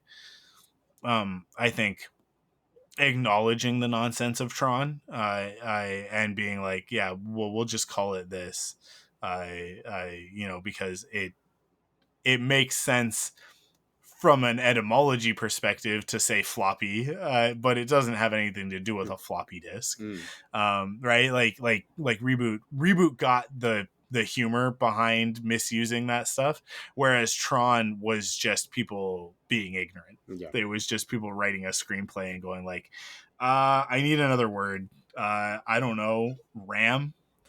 Okay, cool. That's this guy's name. Like it just, I don't know what any of this actually means. I'm just going to put it into the screenplay. But yeah, I honestly like for the visual effects alone, just as a movie geek, it's enough. But like Last Starfighter, it like pushes the envelope, right? Like Tron very obviously does. Tron is like what if we made it a completely artificial environment, right? These characters are just in these weird psychedelic spaces inside of a computer.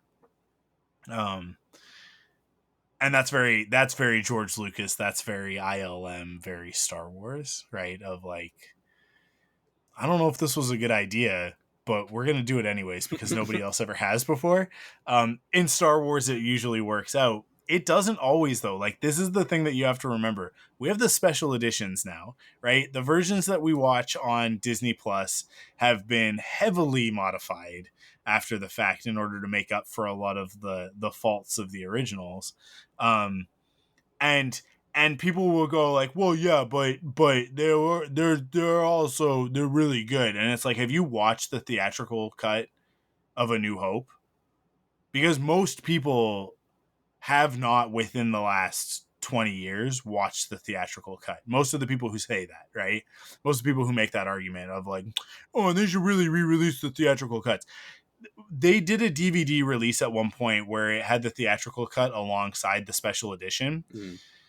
I only have A New Hope. I never managed, because this was when I was poor, so I never managed to grab the other ones. And it's sort of like a gap in my collection.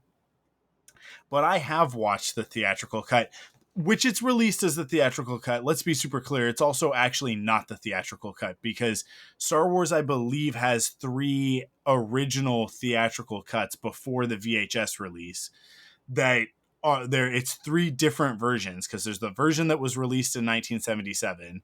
There is a version that was released in advance of Empire Strikes Back, which is slightly different. And then there's a version that is released after Empire Strikes Back that is also slightly different. Like, George Lucas could not leave those movies alone. Like, he was constantly going like, let's just like tweak this and let's do this and whatever, right? The differences are so minute, but they are there. But this is the thing that, like, when people talk about this stuff, they don't actually know what they're talking about. They go like, I want to see the original 1977 theatrical cut like they put on that DVD. I don't know why they can't release that. And it's like, no. What they put on the DVD is the cleaned up masters from the THX release, which are actually heavily altered from the theatrical cut. Like, they're actually not the same cut as the theatrical cut. There's like lots of snippets and that sort of thing. Those movies have never been released on home video in the form that they were released in the theater. Like, he tweaked everything at every stage.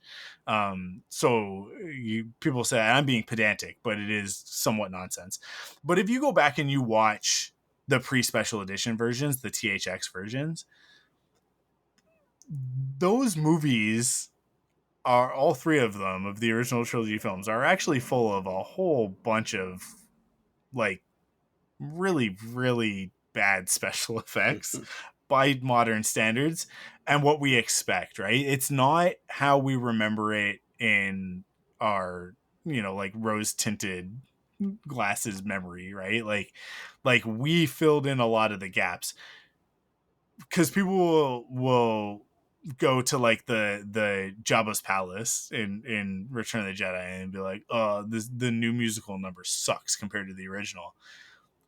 You don't know what you're talking about, because the one in the special edition is very different from the one in the original release. It is better. It is better. Jedi it's Rocks is a better it's so song weird this is than, coming up because the old one came in my head the other day, and I was yeah. like, I remember it. Let me watch it, and I put it on, and I was like, I kind of miss Jedi Rocks. Like, I kind of wish I pulled up Jedi Rocks instead. I remember liking this more. This is Yeah, lame.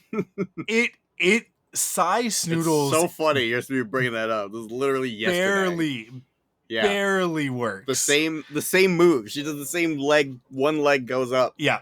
up and Yeah. down. Yeah.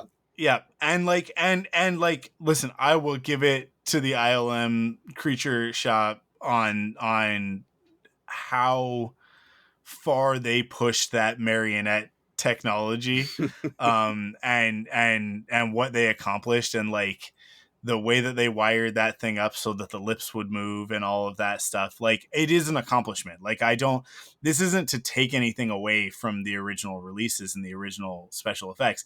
It's just to say that, like, if you are one of those people that spouts off about the special edition without actually knowing what you're talking about, then, like, I will flay you in a conversation about this. Like, I will rip your skin off in front of you and present it to you because you don't know what you're talking about, right? And this is nothing. This is not like a no true Star Wars fan type of thing, right? Because it's like whatever you want to like. I just get really annoyed with people being like, they really need to release the theatrical cuts. The Death Star battle in the special edition is a million times better than the original release. The original release is important historically. It should be preserved. We should be able to watch it on Disney Plus. I agree. All of that stuff is true. One of the reasons I feel that that should be accessible is so that people can understand just how much better the special edition version is. Because if you put those side by side, it's so slow. It's so slow. Faster than anything anybody had experienced in 1977. I'll give you that.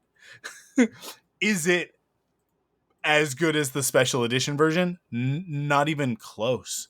Not even close. The special edition version is incredible. It's what George had in his brain, but what ILM was unable to actually do, right? And like they got as close as they could, and there's the famous story of George and Marcia Lucas going and like cutting together a bunch of World War II footage and World War II movies, right?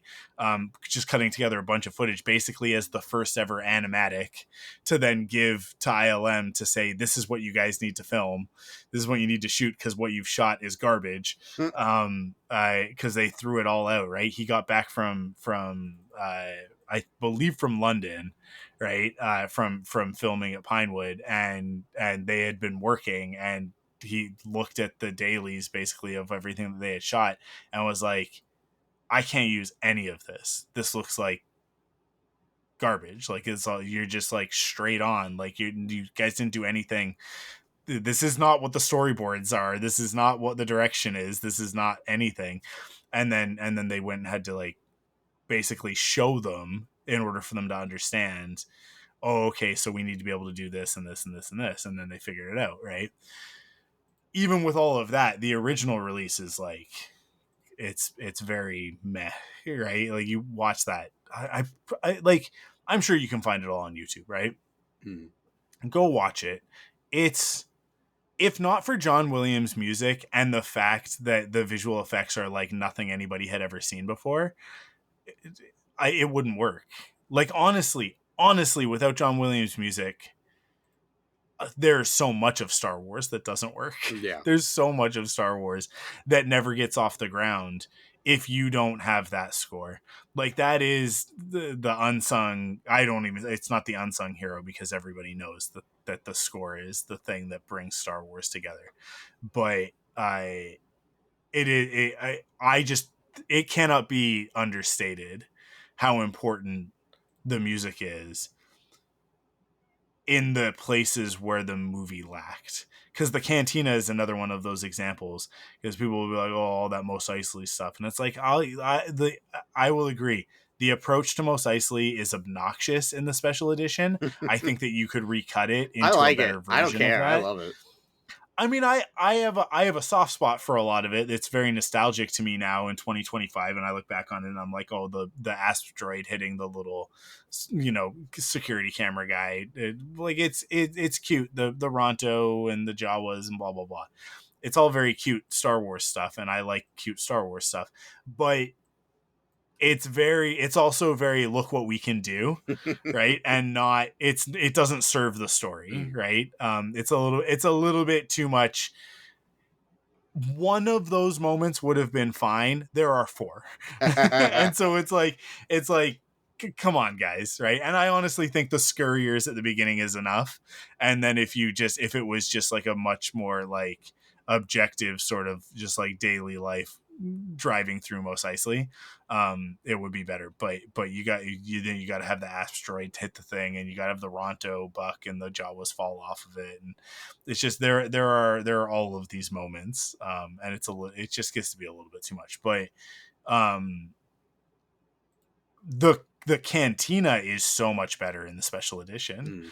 The additional puppets and the exclusion of some of the worst ones Because when you go back and you watch that, like Cy Snoodles and Return of the Jedi, there's a bunch of stuff that just didn't work.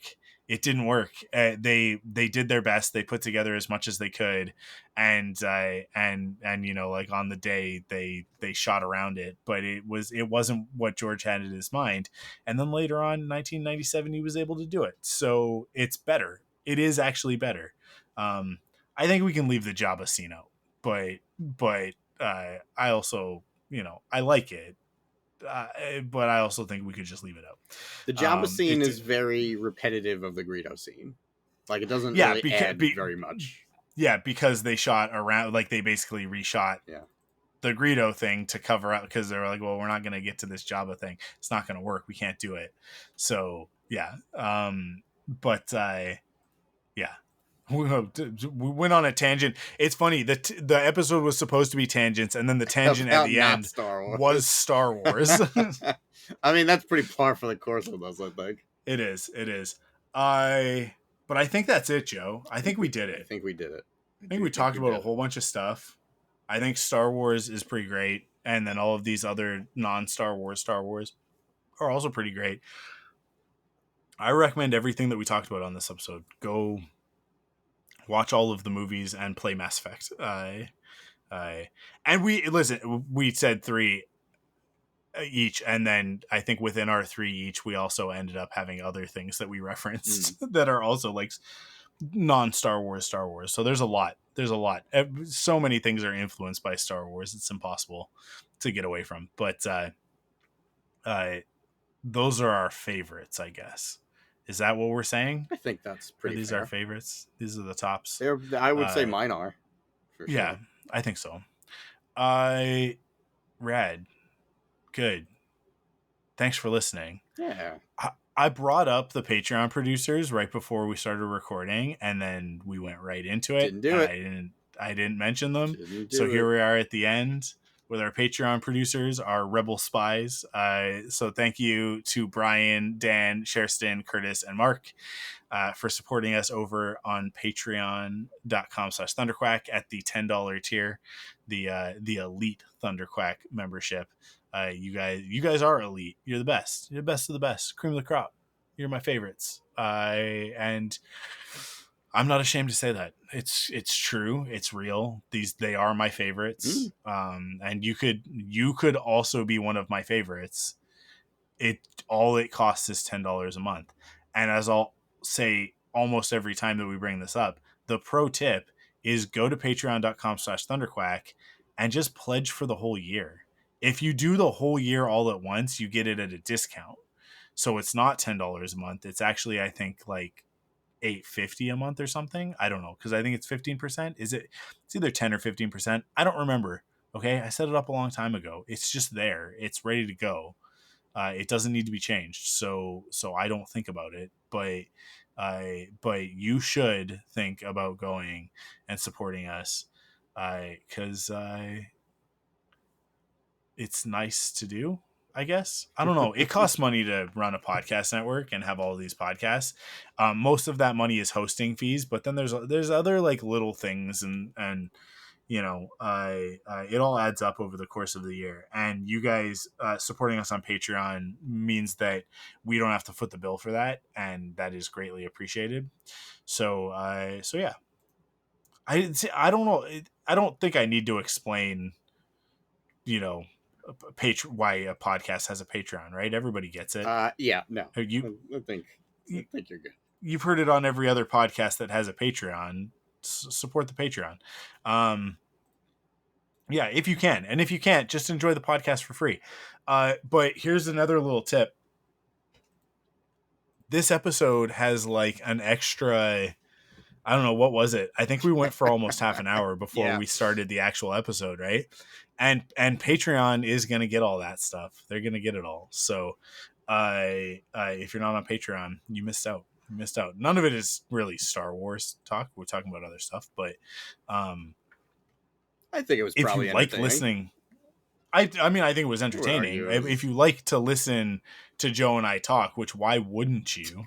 Right? I mean, I can think of a few reasons, but I only have two modes when it comes to referring to our own podcast. It is either self-deprecating where I'm like, I don't know why anybody listens to this, or it's the like super confident, like I can't understand why you wouldn't want to. And you know what it depends on? It depends on how tired I am, and I'm quite tired. Okay. And when I'm tired, because the self-deprecating thing is like a put on. It's fake, right? It's like, oh, we're not that great, you guys. But in reality, I wouldn't be putting a podcast out on the internet if I didn't think that the things that we have to say are interesting enough for somebody to listen to on the internet, right? So that's what you get, the unfiltered. The more tired I am, the more unfiltered I am, which means I get cockier, I think is the easiest way to say it. I go from Luke Skywalker to Han Solo. It's like Luke is like, ah, shucks, you guys don't need to listen to my podcast. And then Han Solo is like, I don't know why you're not listening to my podcast. It's the best podcast. It's all about space hot rods. And what would Han Solo's podcast be? That's a Force Perspective episode for another time. That is actually a really good concept, and we're going to come back to that. We need to write that down on the Trello so that we remember. We should. What if Star Wars characters had a podcast? What would it be? And then we'll go through all three eras, the three trios. And we'll do, what would Han, Luke, and Leia's podcast be? What would Anakin, Obi-Wan, and Padme's podcast be? I already have so many ideas. And then what would Rey, Finn, and Poe's podcast be? We're going to do that episode in the future, I promise. That's, you know what? I'm just going to say it right now. That's going to be the next episode of Force Perspectives, because I'm already excited about it. That's what we're going to do next. In a month, in 4 weeks, come back to find out what kind of podcast Poe Dameron would have, and why it's gayer than you think. No, it's not. If you're a Force Perspectives listener, you're like, how gay is Mike going to make Poe Dameron's podcast? The answer is yes. The answer is yes. Yeah. Awesome. Perfect note to end a podcast on. Thank you guys so much for listening. And I don't know, check out the other podcasts: Wampa's Lair, Rebel Cells. We're covering all of Star Wars Rebels again. We started over, and I don't sound enthusiastic about it, but I am. It's awesome. It's been fun. Yeah, it's cool. Yeah, it's been really, really fun. Except for this last episode, had a blast recording it. Didn't enjoy the episode we had to watch. Yeah, Joe was a real a sad sack about it, but we made fun of him. Yeah. So like, it's a win-win. Low-hanging fruit though, but yeah, it doesn't matter. Like, if he comes and he's excited, then he's lame for being such a keener. And then if he comes and he's a bummer, it's like, Joe, why are you being such a bummer? Yeah, I was really tired that day. You are harder on yourself than anybody else with this, because I don't think that episode, like, I think you were fine through most of the episode, and no one is like, oh man, Joe was such a bummer on that episode. Everybody's too nice to be like that. Yeah, I guess. I don't know. Crystal's not, but if something's off on a podcast, she like runs to tell me about it. She's just like, did you know that in this episode you guys aren't very good? Thanks. Jeez, very cool. For the feedback that I didn't ask for. No, it's fine. She can give me whatever feedback she wants. I value honesty, and she is nothing if not honest about it. Usually she's just telling me that I'm talking too much, and she's right. But also, it's my podcast. Yeah. Right? Get off my case. Yeah. In perfect Thunderquack fashion, I can't end the episode. So we're just going to end it. It's over. It's done. Leave. Go listen to something else. Or just listen to this again, I guess. I actually have a sign off prepared this week. Like okay. Are you ready? Awesome. So then, yeah, hit me. Lilu Dallas Multipass.